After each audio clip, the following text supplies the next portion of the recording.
Hello and welcome to this video on entrepreneurial motives and characteristics.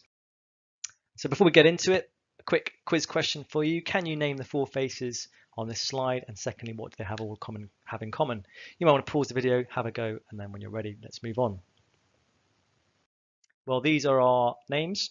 James Dyson in the top left, he set up the Dyson vacuum cleaning company. Levi Roots, who set up the Reggae Sauce business. Kevin Synstrom, who set up the Instagram company, Arianna Huffington, who set up the Huffington Post. What do they all have in common? They are all entrepreneurs.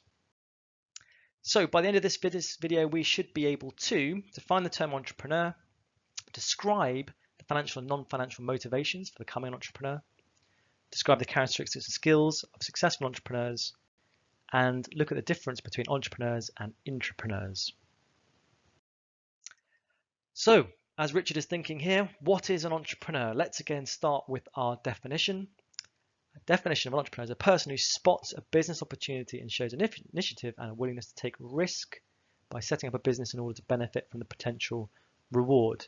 Let's have that down in our notes just for good practice. So, why would a person want to become an entrepreneur? Well, there are lots of reasons. Some people do it because they want to earn a higher income or generate a profit from their business.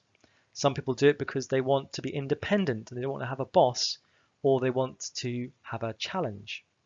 Some people do it because they want to be their own boss, give them more flexibility to have a work-life balance, particularly if they maybe have a young family, for example. Some people want to set up their own businesses for ethical reasons or social purposes, environmental or social reasons. So there are reasons why people want to set up businesses, become entrepreneurial, and we can normally break them down into two categories. We could break them down into being financial motives, so maximizing profit, or at least making a satisfactory level of profit, which we call profit satisficing, and then non-financial motives, not to do with money, for example, to be independent or for a particular social reason. Now, what are the characteristics of an entrepreneur? They tend to be hardworking people, resilient people, self-confident, creative, resourceful, and not afraid to take risks, just like you guys. What skills do they have? Well, they have to be well organized, be able to solve problems, be able to communicate well, have good numeracy skills, IT skills, and once they've got some staff, team working skills.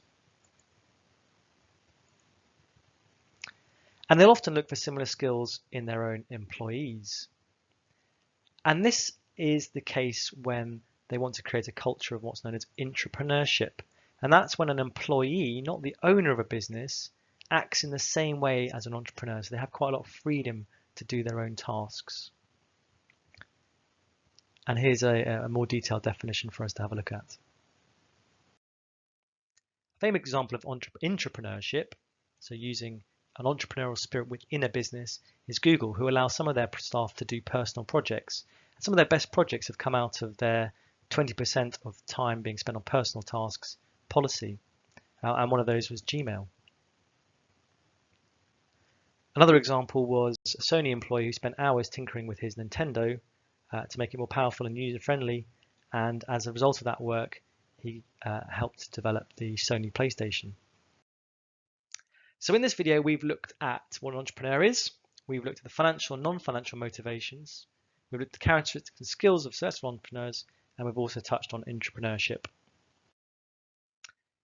Take it easy. That's the end of the video.